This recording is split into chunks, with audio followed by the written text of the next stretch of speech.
Hi அஸ்லாம் வலைக்கம் friends. இன்றைக்கி நம்ம வீட்டில் மசால் கிழங்கு தான் பண்ணியிருந்தோம். பூரி ஆர் சப்பாத்திக்கு இதை நம்ம தொட்டு சாப்பிடும்போது சூப்பராக இருக்கும். வாங்க எப்படி செய்யலான்னு சொல்லி வீடியோக்குள்ளே போவோம். இப்போது நம்ம உருளைக்கிழங்கை நல்லா வேக வச்சு எடுத்துக்கோங்க. வேக வச்சு தொலியை உரிச்சிடுங்க. உரித்து நல்லா மசிச்சு விட்டுருங்க. மேஷ் பண்ணிடுங்க. நல்லா மேஷ் பண்ணி தனியாக எடுத்து வச்சுருங்க. இப்போது ஒரு பேனில் நம்ம எண்ணெய் ஊற்றிட்டு கடுகு உளுந்து சோம்பு கொஞ்சம் கொஞ்சம் ஒரு 4-5 சோம்பு போட்டால் போதும், ரொம்ப போட்டுறாதீங்க. கடுகு உளுந்து சோம்பு போட்டுக்கோங்க. போட்டுட்டு அது நல்லா வெடித்தக்கப்புறம் நம்ம வெங்காயம், கருவேப்பிலை, பச்சை மிளகா போடுறோம். அதை நல்லா வதக்குங்க. வெங்காயம் ரொம்ப கரிஞ்சிடக்கூடாது. நார்மலான சூட்டில் வச்சு நல்லா வதக்குங்க.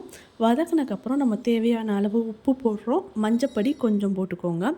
மஞ்சப்பொடி போட்டக்கப்புறம் நம்ம இது திரித்து வச்சுருக்கோம்ல பொட்டுக்கடலை இருக்குல்ல, பொட்டுக்கடலையை நம்ம மாவாக திரித்து வச்சுக்கணும். மிக்சியில் போட்டு நல்லா திரித்து வச்சுக்கோங்க. அதையும் நம்ம சேர்த்து ஆட் பண்ணுறோம். அதுக்கப்புறம் உருளைக்கிழங்கு போட்டு எல்லாத்தையும் நல்லா மிக்ஸ் பண்ணி விடுங்க. மிக்ஸ் பண்ணி அந்த கிரேவி எல்லாம் உருளைக்கிழங்குன ஒட்டினக்கப்புறம் நம்ம இப்போது தண்ணி ஊற்றுறோம். தண்ணி நான் 1.5 கப்பு ஊற்றுனேன். 2 உருளைக்கிழங்கு எடுத்திருந்தேன். இப்போது நல்லா அதை கொதிக்க விட்டுக்கோங்க. கொதிக்க விட்டோடனே அது நல்லா நம்மளுக்கு கிரேவி மாதிரி கிடச்சிரும். இது மாதிரி நீங்களும் ட்ரை பண்ணி பாருங்கள். ட்ரை பண்ணி பார்த்துட்டு எப்படி இருந்துச்சுன்னு சொல்லி கமெண்ட் பண்ணுங்கள். நம்ம வீடியோவை ஷேர் பண்ணுங்கள், சப்ஸ்கிரைப் பண்ணுங்கள். தேங்க்யூ. பை.